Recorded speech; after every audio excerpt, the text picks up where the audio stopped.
Бажаю здоров'я, шановні українці. Good health to you, fellow Ukrainians. We have another sanction step by our country against the terrorist state. The National Security Defense Council decision on sanctions against Russia's nuclear industry has been put into effect. This is not the last decision regarding this industry of the years. The point of our steps is also to bolster the efforts of our diplomats to extend global sanctions to this part of the Russian aggression machine.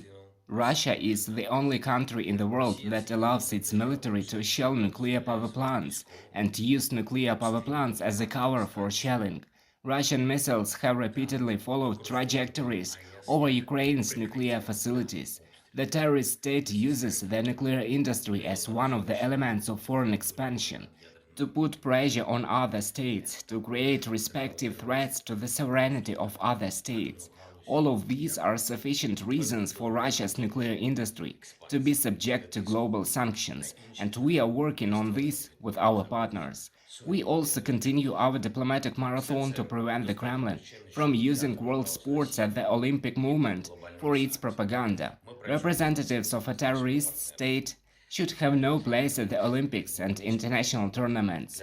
Ukraine has sent respective letters to the companies that support the International Olympic Committee the most.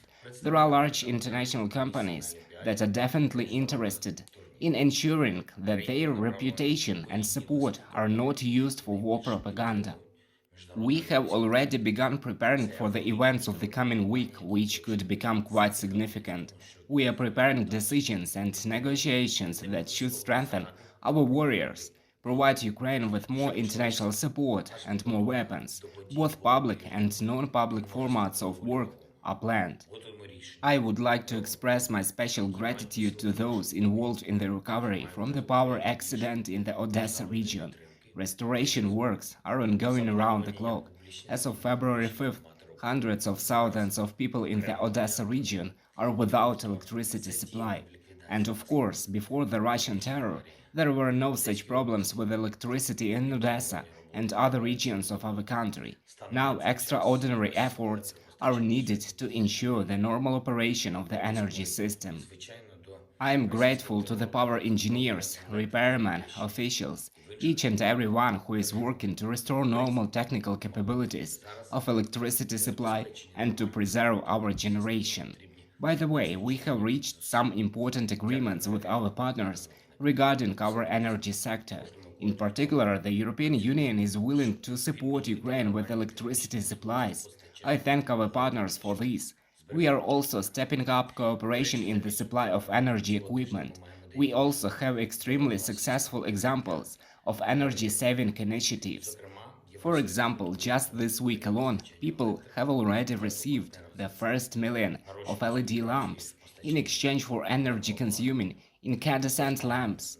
More than 800,000 applications under this program are already in DIA, which means it is as convenient as possible. When we fully implement the program, which is 30 million LED lamps, it will result in significant savings in consumption. I am grateful to Mrs. Ursula von der Leyen, President of the European Commission, for supporting this initiative. Separately about the front line, there are already many efforts that the occupiers want to do something symbolic in February, to try avenge their last year's defeats. We see this increased pressure in various areas of the front line, as well as pressure in the information field. It is very difficult in the Donetsk region. There are fierce battles. But no matter how hard it is and no matter how much pressure there is, we have to withstand it. We have to use, and we do use every day and every week, to reinforce our defense at the front, to strengthen our international position, to increase pressure on Russia, and to give our people new opportunities to get through this difficult time. We have no alternatives but to defend ourselves and win. I am grateful to each and everyone who is focused on strengthening the state. Thank you to everyone who fights for Ukraine.